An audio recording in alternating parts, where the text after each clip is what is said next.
All right, welcome back into another episode of Indiebnb. Today on this lovely Atlanta evening, I am joined by the members of Jaguar Glass. We got Sophia, Ben, Josiah, and Tomas. How we doing, folks? Good. Hey, thanks for having us. I'm good. I'm good. Excited to chat. This is coming by way of our other Indie former, I guess you could go former tenant in Audrey from Variety Playhouse. They her and Sophia work together. So, but you guys have this project, Jaguar Glass. Talk to me. Does somebody have a car that's got some glass on it, the Jaguar, or is it we talking cats and different things like that? No, I think the simplest way to say it is that while we were kind of looking for names for this group, we wanted to have something that was Googleable. Mm-hmm.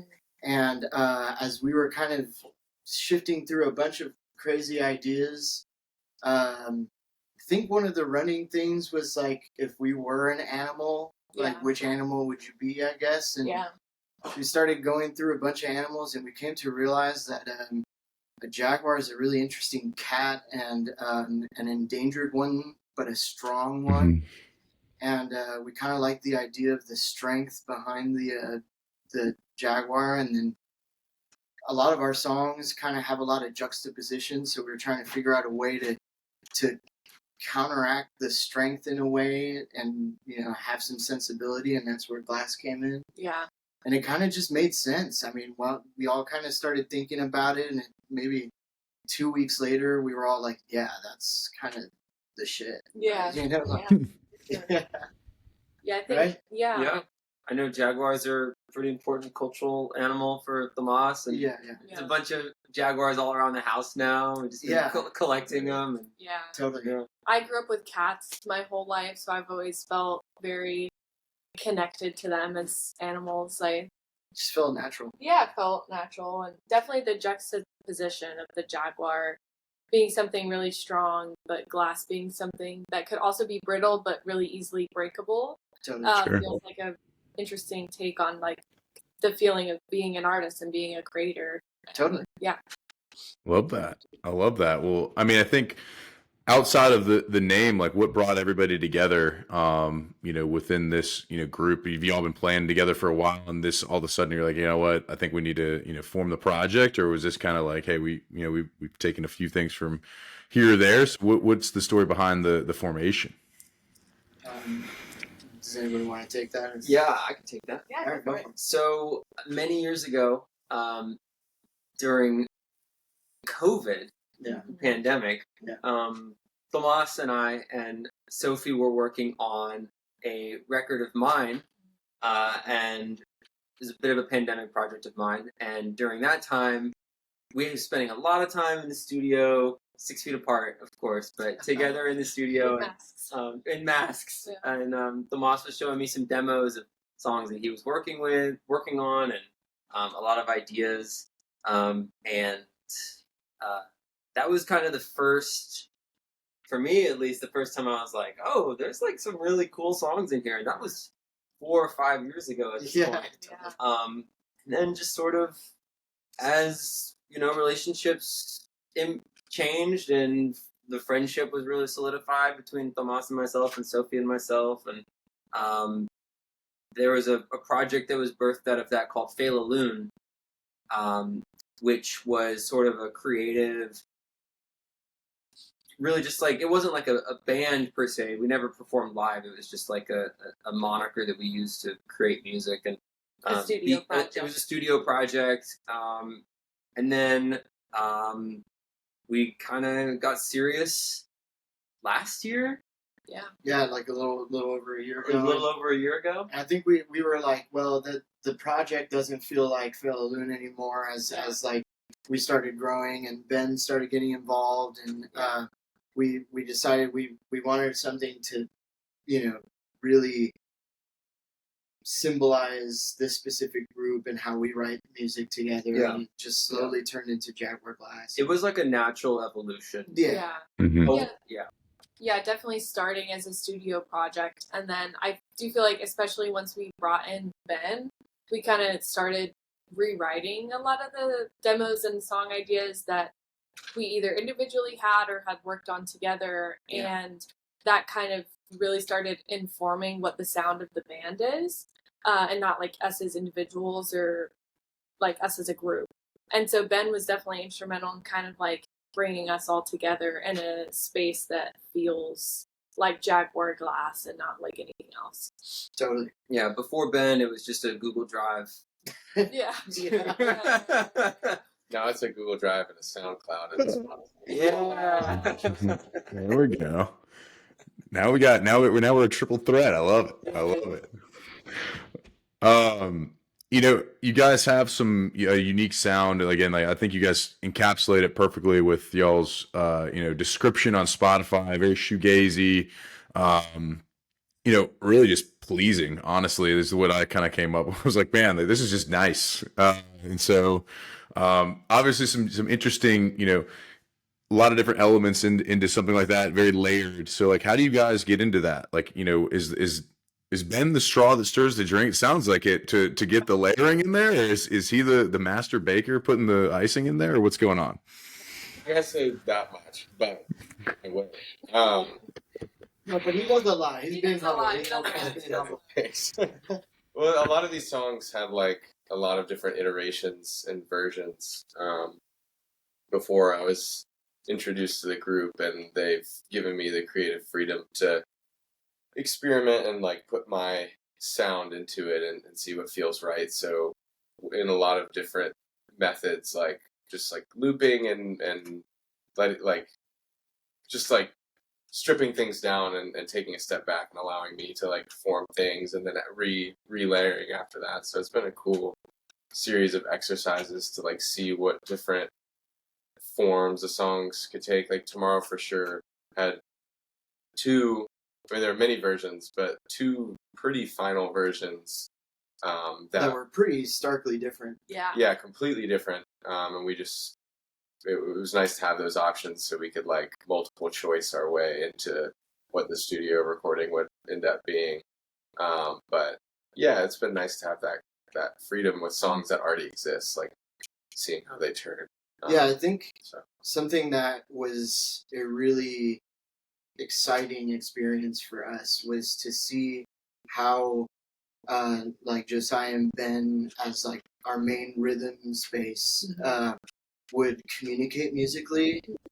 We would essentially have a skeleton of a song that we've kind of put together as a group, but then Sophie and I would kind of sit back for a moment, like Ben was saying, and see how that song interacts with just them two, and how that should really be the backbone, so to speak, of the song. And both of them rhythmically come from such beautiful kind of different places that once there is a place that locks the two together, it really helps reinform me and Sophie's parts. 100%. And so that would happen a lot with our songs. I mean, we would keep the form and the intentionality of the song intact. Yeah. But they would really put into perspective the I guess the backbone, unless y'all have another word to use, but great word. Right? It just kind of created a canvas, so to speak, for Sophie and I to take color in our song. Yeah. It has been cool. The journey of some of these songs has been even before I got involved 5 years ago, and like to be able to distill what is the core, what is the song? Yeah. What is the message? And then as long as you can keep that true, you can do it. You can just explore and be creative and open it up, and then kind of bring it to the band. Totally. Yeah. And I do think we've allowed ourselves to explore, and I think that's been a really wonderful experience. Because at the end of the day, we all really do come from different places musically and culturally, and finding where we can go and expand and go really far away, and then finding a way back is what has allowed us to have such an interesting juxtaposition of sounds and ideas in mind. I will say one more thing on that is that there is also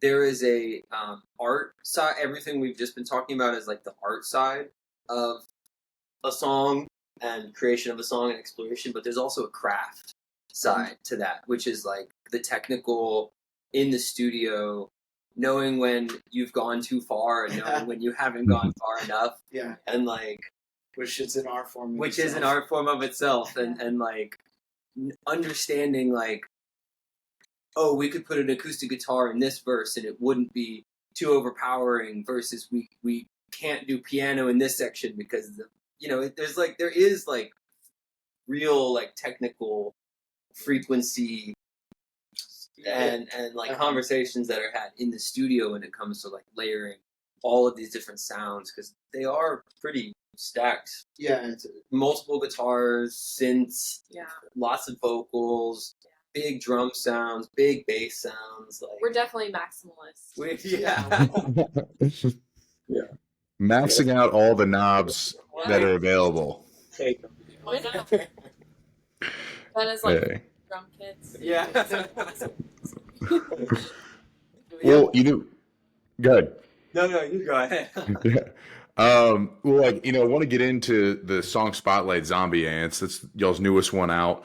We're doing this as of November 18th. It'll be out sometime in December. But, what are the, for that particular song, it's got such a nice, like, the musical part of it is just pleasing, like I said. And like, then I read the lyrics, which are on the Spotify, and I'm like, fungus controlling my brain cells. We got like all kinds of stuff going on these lyrics. So, first, give me in the music part. How do we craft that sound?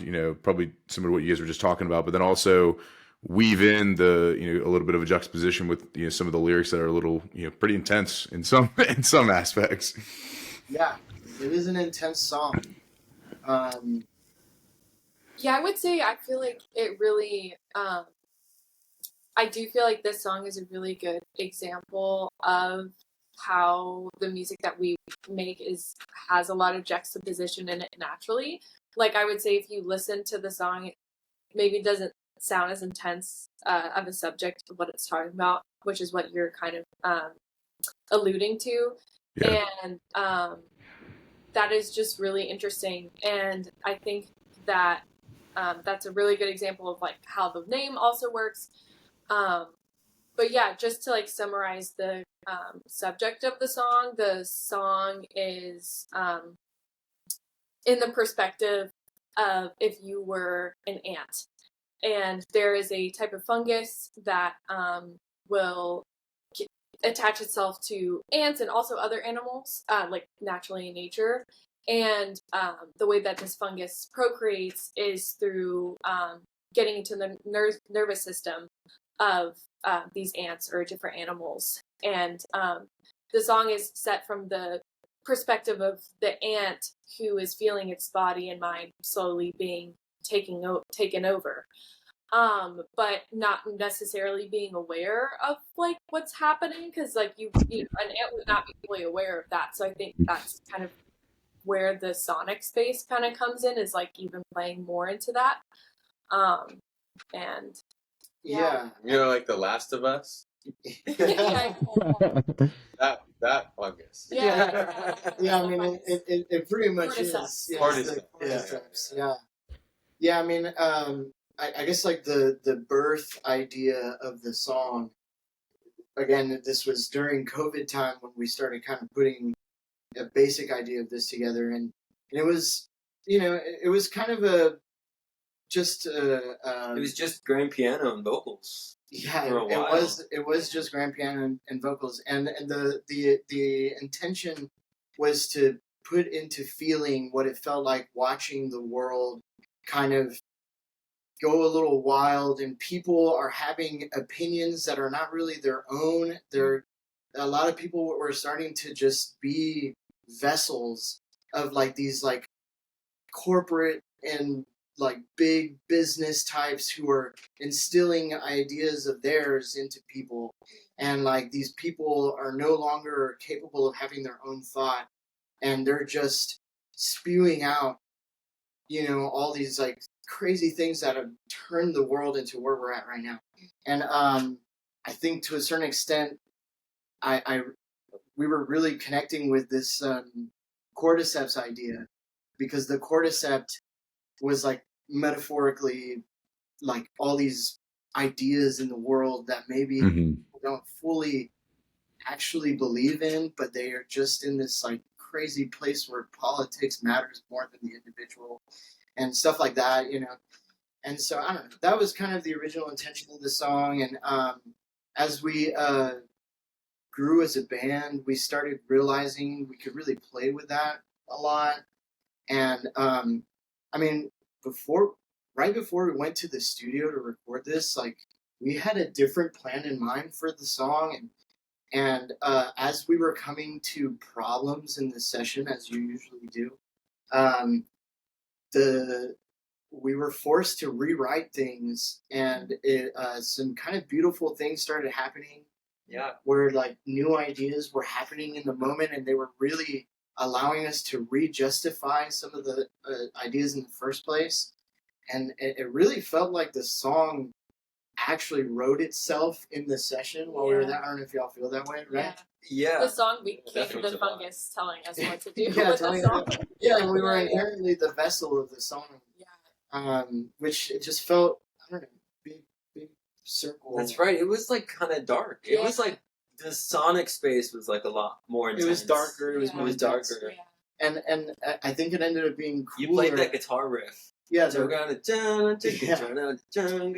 like that's what makes it sound so positive. Is that guitar, some natural fuzz. The happy part. And funny enough, all those guitar parts were being reinformed by their rhythm space. Yeah. Because when we were recording their stuff, and naturally drums and bass tends to be recorded first, they were going through a problem with the song, and I was, we were like, oh shit, I can see how that might not fully work anymore, and the right thing to do is just like get rid of my guitars, screw all the ideas we had before. Yeah.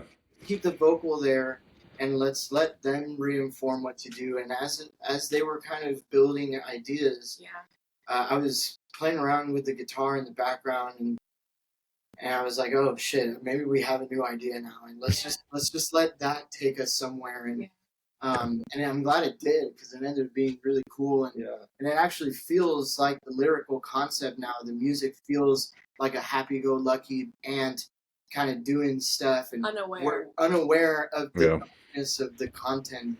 Like, doesn't it feel that way? Yeah. I do think it's so interesting because I do feel like we all went through. We've recorded other stuff. I do feel like specifically with this song, we all went through that.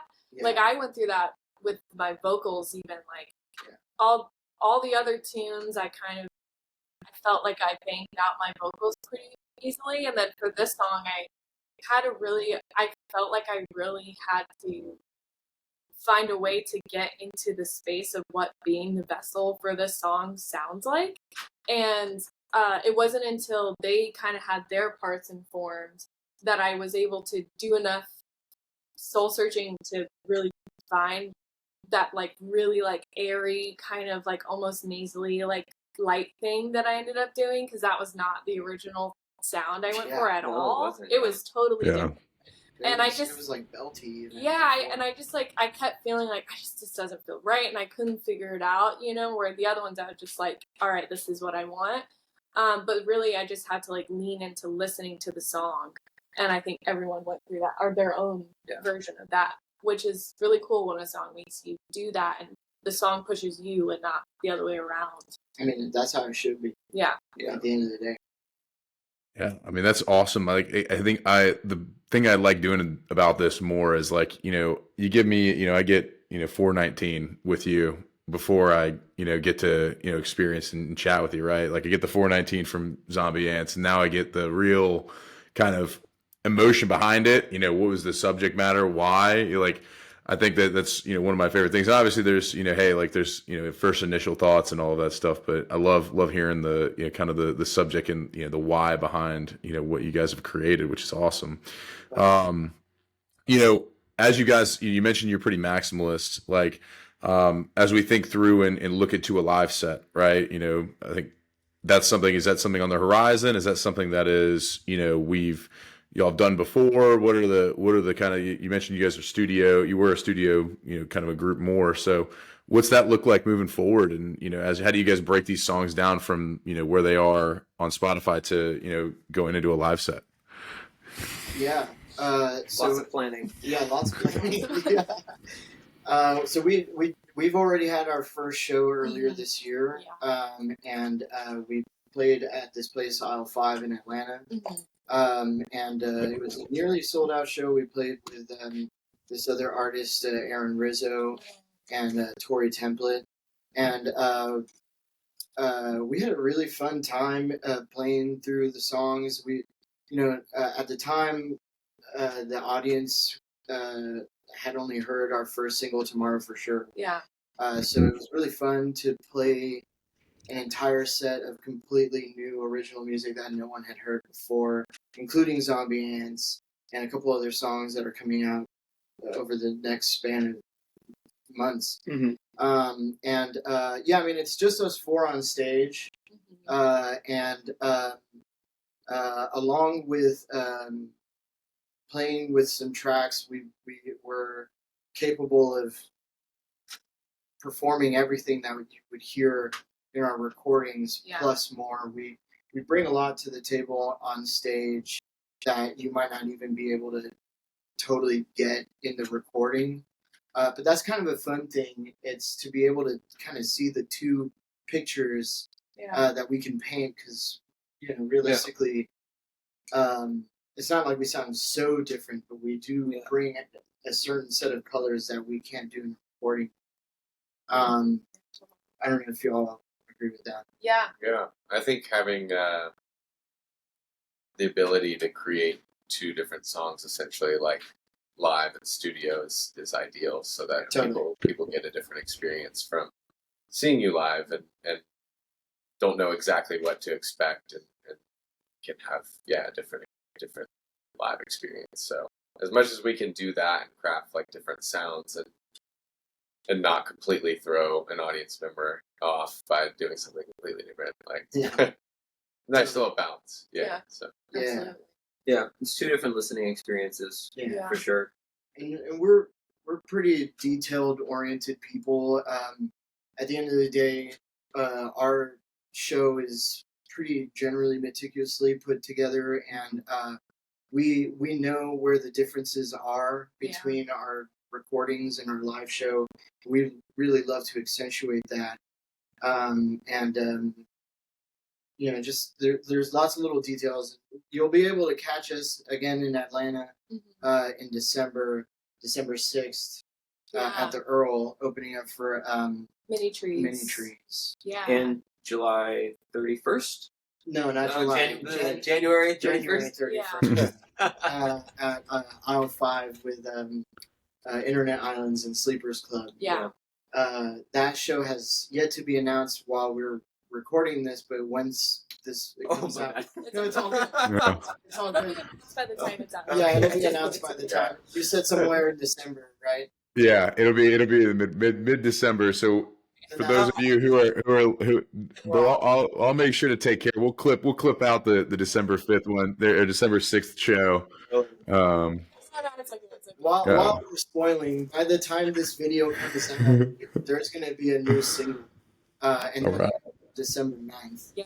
And that song is called Anger. So by the time this video comes out, that'll be all news. But we're really, really excited about that song. It's really fun. Yeah, it's a super fun. I think if you were really into Zombie Ants and really into Tomorrow for Sure, this is the one that really marries the two. Yeah, it definitely feels like a marriage with the two. Yeah. Awesome. We got a lot of stuff coming up. Sounds like, so we got December 6th. We're opening up at the Earl for Mini Trees. We've got January 31st at Aisle 5 with Internet Island. I mean, it's just, we're getting the glass. We're putting the panes up, if you will. Putting the panes up, and putting our paws on them, if you will. Yeah. The reason about our name is that I feel like we get a lot of jokes around the name, but I genuinely not everyone's joke is the same, which is kind of cool. Like I've never heard that one before. Yeah, that's a new one. And I love that. But yeah. Put the paws and the panes up. There we go. I feel like the name is for in the sound, like I'm just seeing like a sick T-shirt, like a guy who's like a Jack Jaguar breaking a piece of glass, or looking at himself in the mirror in the glass. I don't know, So, but awesome.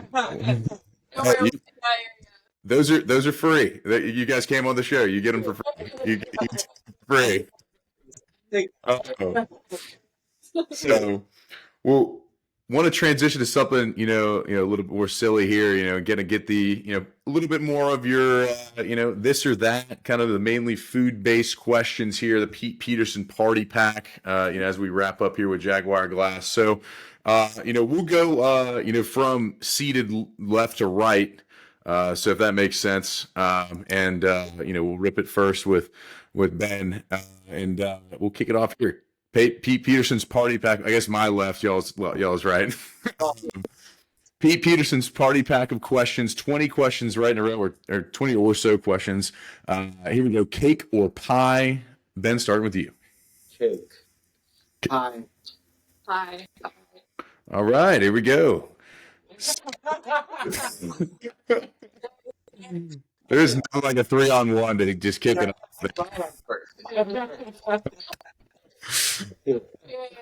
All right, good. Salad or soup? Soup. Salad. Soup. Okay. Oh, all right, here we go. All right, sunrise or sunset? What are you seeing more of? Sunset. Sunset. Yeah. Sunset. Sunrise. All right, you got one. I saw sunrises. I just like sunrises. The one sunrise. 2005. We remember the 2005 sunrise. Oh yeah, love it. All right, would you rather hit a home run or score a touchdown? Touchdown. Yeah, touchdown. I think touchdown, This isn't that hard. Touchdown. So you can just they get mad at you. Yeah, I love it. All right. Night in or night out, what are you having more of?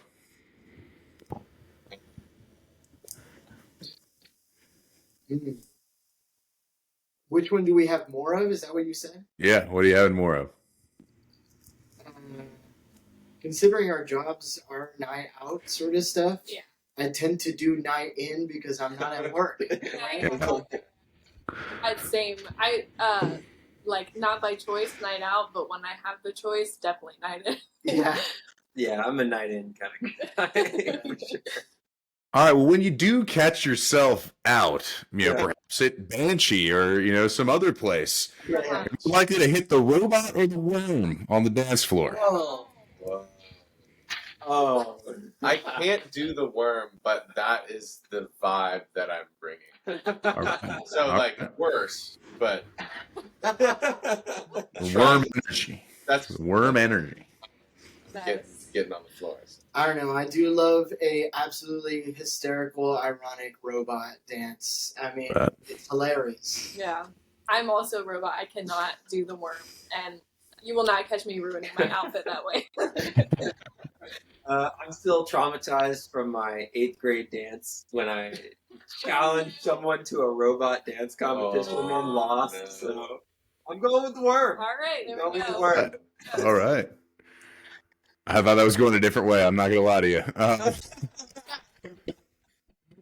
right.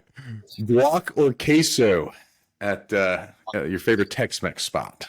I gotta say, I think queso is guac for sure. I'm a guac. Definitely guac, unless I'm having queso fundido in Mexico. Yeah. Then definitely that. Okay. Yeah. All right. Guac 100%. All right. Love that. Love that. All right. Waffles or pancakes? waffles every day. Hot take, neither. They both suck. Ooh, okay. I'm actually super against both. Not gonna lie. Like you dislike. Morally Hardcore. against I will both of them. literally skip it 100% of the time. Are you a cinnamon bun guy? Do I need to add that in? So I'm Colombian, and our version of that is arepas. And I Arepas. think those are a billion times better because I tend to think sweets for breakfast is ridiculous. But that's my hot take. Hey. My simple hot take. For Yeah. that. Love that. Savory only. But Chicken waffles. Yeah. I'm gonna say like waffles. Yeah, waffles. Also waffles. Yeah. All right, here we go. All right.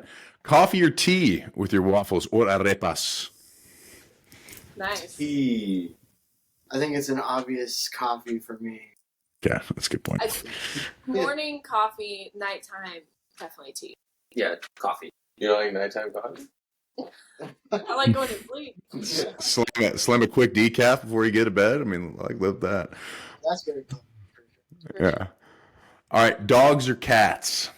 This one might be a I keep jumping the gun with these answers. Oh no, you're good. You're good. Dogs. Dogs. Yeah, I mean dogs, to be honest. Whoa. All right. All right. Alright. Feels like more shit can be. Yeah. And I know that's what I every just dog agree. person says, and then every cat person is like, but no, wait, you don't understand. You just haven't met the right cat. That's true. I don't. Every dog. Here's my. Oh my gosh. Here's my take. Dogs are for everyone.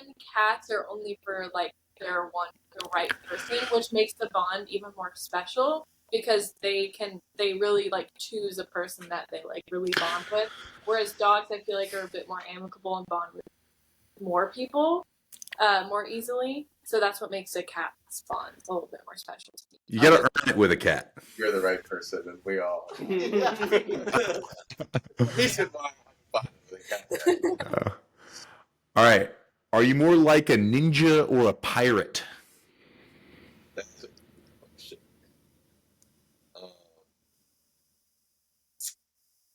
I'm thinking like on the clumsy spectrum, so pirate.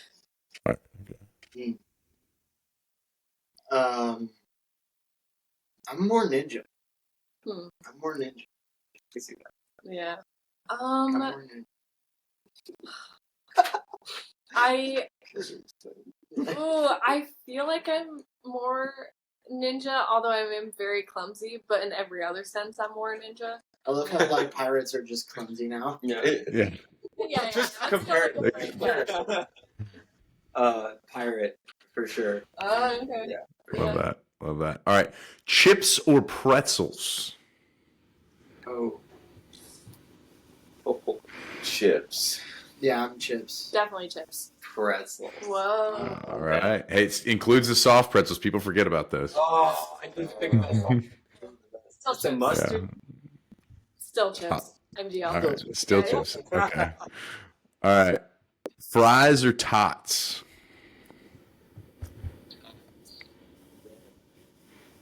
I'm fries. I'm tots all the way. I think I'm fries. All right. Okay. Yeah. We split 2-2. Yeah. All right. After a long day or a long night at work, TV show or a movie to unwind? Wait, which of the two or what? Yeah. would Do you watch a TV show or a movie to unwind? TV show because I can't stay awake for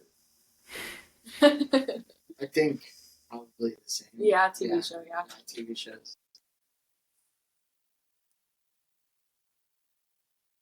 I'm gonna go movie. Okay. Yeah. I love movies. Yeah. I do like movies. TV more. shows, Yeah. like, yeah. It's like Great British Baking Show or something, where it's like there's not like a lot of like continuity. Like I can just like pick it up. And Well, I'm like, not watching you know, that. whatever. But I'm thinking like, but when I watch a TV show, I can't. It's healthier to watch a movie because there's A beginning and end. yeah, there's an end within 3 hours, hopefully, unless Yeah. it's Lord of the Rings. Yeah. Great, movie. Sure. But with shows, I can't do the like oh, big cliffhanger, I'll watch the next episode in a few days. So I just binge it. Yeah. I watched Breaking Bad three times. So Nice. Yeah. I have to stay away. I have to be like smart about it because I just get hooked. That makes sense. That makes sense. All right, are aliens real? Yes. Yes. Yes, definitely. For sure, Yeah, 100%. All right. Is Bigfoot real? Oh. Bigfoot? Mm-hmm. Yeah. Yeah. Not enough evidence for me, I guess. That picture is crazy. I don't think so. I think if there is anything that's like Bigfoot, people just call it that, but it's actually an alien or it's just like made up. I don't know. I'm going no on Bigfoot. Yeah. Okay. Is love at first sight real? No. Yeah. I think there. I think there could be a case, but it's hard to believe it. No. Yes. Oh. Yeah. He wants to believe in the magic. I love that. Romantic over Yeah. there, Bigfoot's Yeah. not real. Okay, that's fine. Okay, give up. Yeah. Might love Bigfoot if you ever see him. Yeah. Right. Yeah. I love it. I love it. All right. Give us each one of you guys, give us one band that we might not know that we ought to check out. Melodies ever.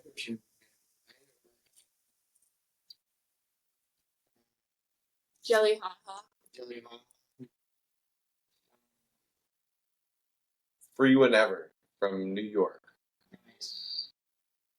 Yeah. I'm going psychedelic porn crumpets. Oh, Strip. love the porn crumpets. All right. So I got Melody's Echo Chamber, Jelly Haha, Free Whenever, and so the psychedelic porn crumpets. That's the official picks from Jaguar Glass. Love it. Love it. Well, thank you guys so much for coming on the show. Really appreciate it. Everyone, be on the lookout. December 9th, they got a single coming out. We've got a show December 6th. I'll make sure that we put that out prior to this coming out so people know about it. We'll get a little promo action there. We've got, and we have January 31st. Gearing up for another big night at Aisle 5. Great venue here in Atlanta. Get out there. Go see him. Go see him. Experience the live set. It's different than the studio set. Get the whole picture together. Appreciate you, Grant. Thank you so for much. having me. Thank you so Of much. course. Of course. Thank you guys.